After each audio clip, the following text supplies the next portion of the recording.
Hi hello ನಮಸ್ತೆ good morning friends.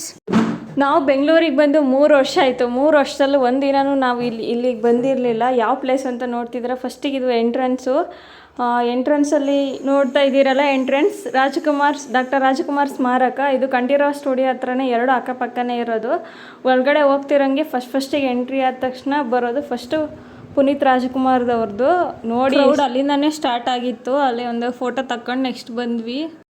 Next Puneeth Rajkumar ಅವ್ರ ಸಮಾಧಿ ಪಕ್ಕ ಇರೋದೆ ಪಾರ್ವತಮ್ಮ ರಾಜ್ಕುಮಾರ್ ಅವ್ರದ್ದು ಪಕ್ಕ. ನೆಕ್ಸ್ಟ್ ಅದಾದಮೇಲೆ ಇರೋದು ಡಾಕ್ಟರ್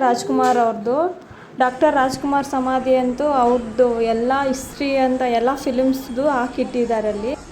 ಅವರು ಮೊದಲೇ ಚಿತ್ರರಂಗಕ್ಕೆ ಬಣ್ಣ ಹಚ್ಚಿ ಬಂದಾಗಿ ತೆಗ್ದಿರೋ ಫಿಲಿಮ್ಸ್ಗಳಿಂದ ಹಿಡಿದು ಇಲ್ಲಿವರೆಗೂ ಕೊನೆವರೆಗೂ ಸಾಯೋವರೆಗೂ ಎಷ್ಟು ಫಿಲಿಮ್ ಮಾಡಿದ್ದಾರೆ ಅಷ್ಟು ಫಿಲಿಮ್ದು ಪೋಸ್ಟರ್ಸು ಇತ್ತು ಅಲ್ಲಿ. ಅದು ತುಂಬ ಚೆನ್ನಾಗಿತ್ತು ನೋಡೋಕ್ಕೆ. ಎಲ್ಲ ಒಂದು ಸಲ ರೀಕಾಲ್ ಮಾಡ್ದಂಗೆ ಆಯಿತು ರಾಜ್ಕುಮಾರ್ ಫಿಲಿಮ್ಸ್ನೆಲ್ಲ. ಅಲ್ಲಿಂದ ನೆಕ್ಸ್ಟ್ ಬಂದ ತಕ್ಷಣ ಅವ್ರದ್ದು ಈ ಕಡೆ ಎಂಟ್ರಿಗಿರೋದು ಒಂದು ರಾಜ್ಕುಮಾರ್ ಅವ್ರದ್ದು ಸ್ಟ್ಯಾಚು ಮಾಡಿಟ್ಟಿದ್ದಾರೆ ಅಲ್ಲಿ. ಅಲ್ಲೇ ಒಂದು ಸ್ವಲ್ಪ ಹೊತ್ತು ನಾವು ಋತುದು ಫೋಟೋನು ತೆಗೆದ್ವಿ. ಅಲ್ಲಿ ಚೆನ್ನಾಗಿತ್ತು. ಕೆಳಗಡೆ ಎಲ್ಲ ಗ್ರೇಸ್ ಚೆನ್ನಾಗಿ ಬೆಳೆದಿತ್ತು. ಅಲ್ಲೇ ಸ್ವಲ್ಪ ಆಟ ಆಡ್ದವನು. ಅದಾದ್ಮೇಲೆ ನೆಕ್ಸ್ಟ್ ಬಂದಿದ್ದು ನಾವು ಇಲ್ಲಿ. ಜನ ಅಂತೂ ತುಂಬ ಜಾಸ್ತಿ ಜನ ಬಂದ್ಬಿಟ್ಟಿದ್ರು ಸಂಡೇ ಆಗಿರೋದ್ರಿಂದ. ಅಲ್ಲಿಂದ ಎಕ್ಸಿಟ್ ತಗೊಂಡು ನೆಕ್ಸ್ಟ್ ಈ ಕಡೆ ಕಂಠೀರವ ಸ್ಟುಡಿಯೋ ಒಳಗಡೆ ಹೋದರೆ ಅಲ್ಲಿರೋದು ಅಂಬರೀಷ್ ಅವ್ರದ್ದು ಸಮಾಧಿ.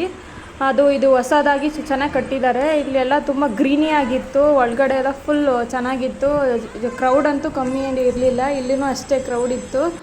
ನಾವು ಈ ಕಡೆ ಅಲ್ಲಿ ಕಂಪ್ಲೀಟಾಗಿ ನೋಡಿಕೊಂಡು ನಾವು ಅದನ್ನೆಲ್ಲ ಮುಗಿಸ್ಕೊಂಡು ನೆಕ್ಸ್ಟ್ ಅಲ್ಲಿಂದ ಆಚೆ ಕಡೆ ಬಂದ್ವಿ. ಆಚೆ ಕಡೆ ಬಂದ ತಕ್ಷಣ ನಾವು ನೋಡಿದ್ದೆ ಕುದುರೆ ನೋಡಿ ನಾವು ಆ್ಯಕ್ಚುಲಿ ಋತುನ ರೈಡ್ ಮಾಡಿಸ್ಬೇಕು ಅಂತ ಅವ್ರ ಹತ್ರ ಕೇಳೋಕೆ ಹೋದರೆ ಅವ್ರು ಇಲ್ಲ ಆಗಲ್ಲ, 3 ವರ್ಷಕ್ಕಿಂತ ಕಮ್ಮಿ ಇರೋ ಪಾಪುಗಳಿಗೆಲ್ಲ ರೈಡ್ ಕೊಡೋಲ್ಲ ಅಂತಂದರು. ಸರಿ ಹಂಗಂದ್ಬಿಟ್ರೆ ನನ್ನ ಜೊತೆಗಾದರೂ ಕರ್ಕೊಂಡು ಹೋಗೋದು ಅಂದ್ಬಿಟ್ಟು ನಾನು ಹೋದರೆ ಆಯಿತು, ನಾನು ಒಂದು ಸಲನೂ ಹೋಗಿಲ್ಲಲ್ಲ ಅಂದ್ಬಿಟ್ಟು ಹೋದ್ವಿ.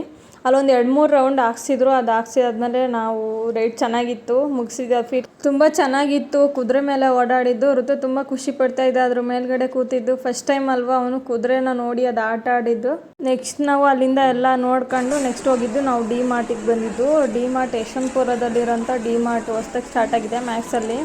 ಅಲ್ಲಿ ಹೋಗಿ ಸ್ವಲ್ಪ ರೇಷನ್ ತಗೋಬೇಕಿತ್ತು. ಅದಕ್ಕೆ ಹೋದ್ವಿ. ಅಲ್ಲಿ ಹೋಗಿ ಮುಂಚೆ ಎಲ್ಲ ನಾವು ಏನು ಬೇಕು ಮನೆಗೆಲ್ಲ ನೋಡ್ತಾ ಇದ್ವಿ. ಅದರಲ್ಲೆಲ್ಲ ನೋಡಿ ತುಂಬ ಚೆನ್ನಾಗಿರೋ ಕಲೆಕ್ಷನ್ಸೇ ಇತ್ತು ಅಲ್ಲೆಲ್ಲನೂ. ಹೊಸ್ದಾಗಿ ಸ್ಟಾರ್ಟ್ ಆಗಿರೋದ್ರಿಂದ, ಅದು ಬೇರೆ ಸಂಡೇ ಆಗಿರೋದ್ರಿಂದ ಇಲ್ಲೂ ಜನ ತುಂಬಿ ತುಳುಕ್ತಾಯಿದ್ರು. ಇದರಲ್ಲಿ ಯಾವ ಗ್ಯಾಪಲ್ಲಿ ಋತು ಟಾಯ್ಸ್ನ ನೋಡಿದ್ದ ಅಂತ ನನಗಂತೂ ಗೊತ್ತಿಲ್ಲ. ಅವನಂತೂ 4-3 ಕಾರ್ ಇಟ್ಕೊಂಡು ನಂಗೆ ಇದು ಬೇಕು ಅದು ಬೇಕು ಅಂತ ಟ್ರಾಲಿಲಿ ತೆಗೆದು ಹಾಕ್ತಾಯಿದ್ದ. ನಾನು ತೆಗೆದು ಈಚೆಗೆ ಇಡ್ತಿದ್ದೆ. ಯಾವ್ದು ಕೊಟ್ಟರು ಬೇಕು ಇಲ್ಲಿ ಸೈಡಿಗಿಡಿ ನನಗೂ ಬೇಕು ಅಂತ ಇದ್ದ ಅವನು. ಅದಾದಮೇಲೆ ಫೈನಲ್ ಆಗಿ ಅವನ್ನೆಲ್ಲ ತಗೊಂಡು ಒಂದು ಚೂಸ್ ಮಾಡಿ ಎಲ್ಲನೂ ಬಿಟ್ಟು ಪೊಲೀಸ್ ಗಾಡಿ ತಗೊಂಬಂದ. ಕೊನೆಗೆ ಪೊಲೀಸ್ ಗಾಡಿ ತಂದು ರಾತ್ರಿ ಎಲ್ಲ ಅದೇ ಆಟ ಆಡ್ತಿದ್ದ. ಅದಾದಮೇಲೆ ಅವನಿಗೆ ಒಂದು ಸ್ಲೇಟ್ ತಗೊಂಡ್ವಿ. ಆಮೇಲೆ ಅಲ್ಫಾಬೆಟ್ಸ್ನ ಜೋಡ್ಸಂತ ಒಂದು ಸ್ಲೇಟ್ ತಗೊಂಡ್ವಿ. ಆಮೇಲೆ ರೇಷನ್ ಇದಿಷ್ಟು ನಾವು ಫೈನಲ್ ಆಗಿ ಡಿ ಮಾರ್ಟಲ್ಲಿ ಇದನ್ನೆಲ್ಲ ತಗೊಂಬಂದ್ವಿ. Thank you for watching.